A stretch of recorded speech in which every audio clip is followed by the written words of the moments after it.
Hello दोस्तों, नमस्कार। हम आपसे एक बात बताना चाहते हैं। अगर हमारी बात आप लोगों को ठीक लगे तो ध्यान देना इस चीज़ पे। ये इंग्लिश मीडियम स्कूल के जो प्रबंधक हैं, जो मैनेजमेंट हैं, जो वहाँ के डायरेक्टर हैं, वो क्या करते हैं?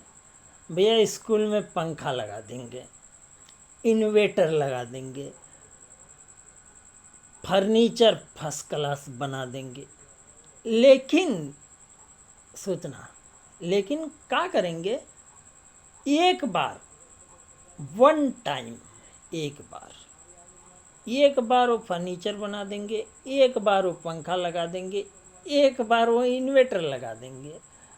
मान के चलो कि लाख रुपए उनका खर्चा हो जाएगा। लेकिन ध्यान देना इस चीज़ को, लेकिन वो क्या करेंगे? हर साल वो आपको एनुअल चार्ज के रूप में वो आपसे वसूलेंगे, एमआई के रूप में। माने खर्चा वो किए हैं, बिजनेस उनका है, धंधा उनका है, लगाए हैं अपने धंधे के लिए, लगाए हैं अपने डेवलप के लिए, लेकिन ईएमआई के रूप में गार्जियन से, स्कूल में पढ़ने वाले बच्चों के माता पिता से वो पैसा वसूला जाता है। भैया एनुअल चार्ज आपको 10,000 रुपये देना है, वो नेसेसरी है। क्यों? आपका लड़का पढ़ रहा है, पंखा लगा है, पंखे की हवा ले रहा है, बढ़िया फर्नीचर बना, फर्नीचर पे बैठ रहा है, तो वो उस चीज़ को आपसे वसूलेंगे। सोचना, इस चीज़ को आप सोचो। बिना पंखे का भी तो लड़का पढ़ सकता है, बिना इन्वेटर का भी तो पढ़ सकता है। घर पे तो भैया वो 10 घंटा इन्वेटर, पंखा, टीवी, कूलर में ही रहता है ना। तो अगर वो 8 घंटा स्कूल में आके बिना पंखे का, बिना इन्वेटर का रह लेगा तो कौन सा पहाड़ टूट जाएगा? कौन सा पहाड़ टूट जाएगा? लेकिन नहीं, ये लोग उस चीज़ को दिखा के एडमिशन लेंगे। पहले पहले क्या करेंगे कि हमारे स्कूल में पंखा है, वेल मेंटेन फर्नीचर है, इन्वेटर है, 24/7 बिजली है। ये तो एडवर्टाइज करेंगे। ये इनकी एक बिजनेस पॉलिसी है। That is business policy, only business policy. इस चीज़ को एडवर्टाइज करेंगे। किस लिए एडवर्टाइज करेंगे? कि उनके स्कूल में खूब अच्छा एडमिशन मिले। तो जब खूब अच्छा एडमिशन उनको मिल जाता है, एडवर्टाइजमेंट से अच्छा एडमिशन मिल गया, तो खेल वहाँ से शुरू होता है। खेल वहाँ से कैसे शुरू होता है? वो आपको एनुअल चार्ज के रूप में हर साल 10,000, एक बच्चे से 10,000, एक बच्चे से। मानिए अगर स्कूल में 400-500 बच्चे हैं, हर बच्चे से एनुअल चार्ज के रूप में 10,000 रुपये ले रहे हैं, तो जितना लगाए हैं वो पंखा लगाने में, इन्वेटर लगाने में, ये फर्नीचर, मेज, कुर्सी, टेबल बनाने में, उसका तो 10 गुना तो एक ही बार में वसूल लिए ना। लेकिन हर साल ये वसूलेंगे, हर साल वसूलेंगे। तो भैया ये बताओ, हम बच्चों को वहाँ पढ़ने के लिए भेज रहे हैं कि उनको सुख सुविधा देने के लिए भेज रहे हैं? विद्यार्थी जीवन का मतलब क्या होता है? विद्यार्थी जीवन का मतलब होता है तपस्या। विद्यार्थी जीवन का मतलब होता है तपस्या। अगर हम अपने विद्यार्थी जीवन में तपस्या नहीं किए तो हम एक सच्चे विद्यार्थी नहीं। क्या है? आप देखे होंगे, आप सुने भी होंगे, आप इस चीज़ को किताबों में भी पढ़े होंगे कि विद्यार्थी जीवन का मतलब है तपस्या। तपस्या। काक चेष्टा बको ध्यानम, काक चेष्टा बको ध्यानम, अल्पहारी गृह त्यागम, विद्यार्थी पंच लक्षणम। माने कौवे की तरह ध्यान लगाना, कौवे की तरह ध्यान लगाना, बकुले की तरह एक्टिव रहना, कुत्ते की तरह सोना है, अल्पाहारी माने कम भोजन करना, अग्रि त्यागी माने घर का सुख सुविधा छोड़ देना। वही है विद्यार्थी का नेचर, वही है विद्यार्थी का नेचर। लेकिन ये जो पब्लिक स्कूल है, ये तो भैया विद्यार्थी की परिभाषा ही चेंज कर दिया है, डेफिनेशन ही।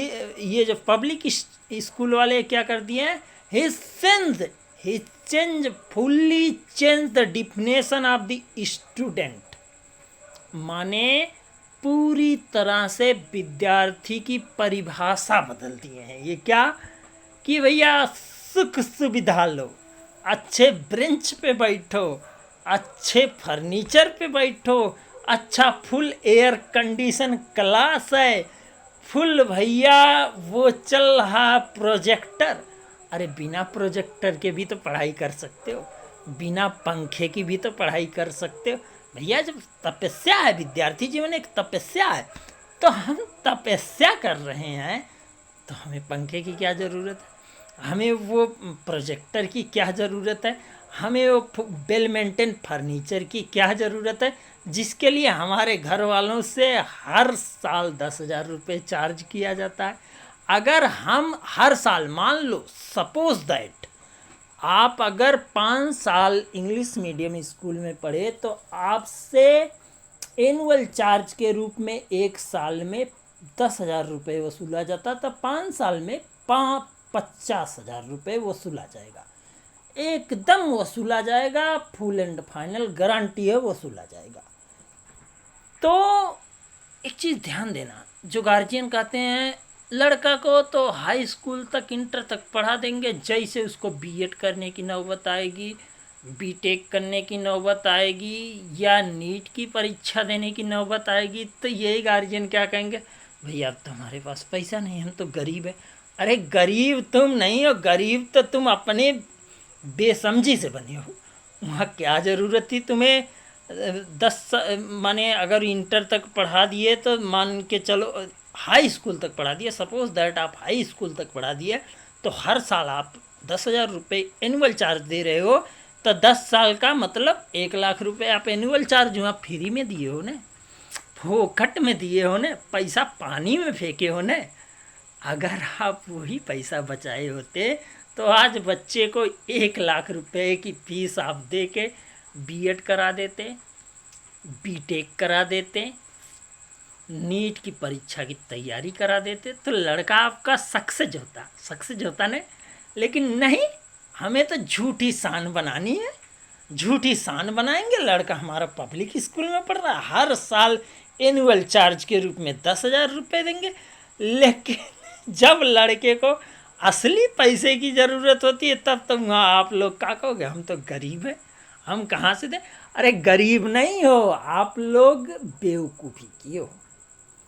गार्जियन भाई, अगर हमारी बात बुरी लग रही है तो उसके लिए हम हाथ जोड़ के माफ़ी चाहते हैं, लेकिन सच्चाई हमेशा कड़वी होती है। सच्चाई हमेशा क्या होती है, कड़वी होती है। अगर आप वही 1,00,000 रुपये बचाए होते तो आज आपका बच्चा बीटेक कर लेता, बीएड कर लेता, नेट की तैयारी कर लेता, नीट की तैयारी कर लेता, आईआईटी की तैयारी कर लेता। लेकिन नहीं, आपको तो शान बनानी थी, शान बनानी थी, झूठी शान बना लिए आप लोग। अब जब लड़के को पढ़ाने का रियल टाइम में उसको पैसे की ज़रूरत हुई तो तब तो आप फ्री, तो आप बच्चे का भविष्य खुद अंधकार में झोंक रहे हो। तो समझो इस चीज़ को, यहाँ पैसे बर्बाद मत करो, लड़के को पढ़ाओ। हमें नहीं कह रहे कि पढ़ा, education is necessary, well necessary things, education is necessary things, तो एकदम ज़रूरी है शिक्षा। लेकिन नहीं, पैसा वेस्ट मत करो, पैसा पानी में मत फेंको। पब्लिक स्कूल के धांधली से, पब्लिक स्कूल की ये जो बिजनेस पॉलिसी है उससे बचिए, पढ़ाइए अपने बच्चों को, लेकिन उस चीज़ को सोचिए। आप ढंग से उसको किसी सरकारी विद्यालय में डाल दीजिए, वहाँ वो पढ़े। हाँ, आप लोग कहते हैं सरकारी में हमारा लड़का क्या पढ़ेगा। अरे तो जब आप नीट की तैयारी करते हो, जब आप बीटेक की तैयारी करते हो, जब आप बीएड में जाते हो, तो आपको तो सरकारी कॉलेज चाहिए। तो भैया एक से हाई स्कूल इंटर तक आप सरकारी कॉलेज का तो बहिष्कार करते हो, तो अब भी बहिष्कार करो। अब आपको सरकारी कॉलेज क्यों चाहिए है? लेकिन नहीं। तो दोस्तों, इस चीज़ को समझ जाओ और अपने आप को और समाज को सुधारो। बच्चे का अगर भविष्य बनाना है तो इन पब्लिक स्कूल वालों के पॉलिसी से बचिए। आप अपने बच्चे को पढ़ाइए, हर जगह पढ़ाइए, फुल मेहनत करिए, लेकिन इन लोगों से बचिए। तब आपके बच्चों का भविष्य सही है और अच्छा है और आपके जीवन भी अच्छा है। हम इसी के साथ अपनी बात को ख़त्म करते हैं। जय हिंद, जय भारत।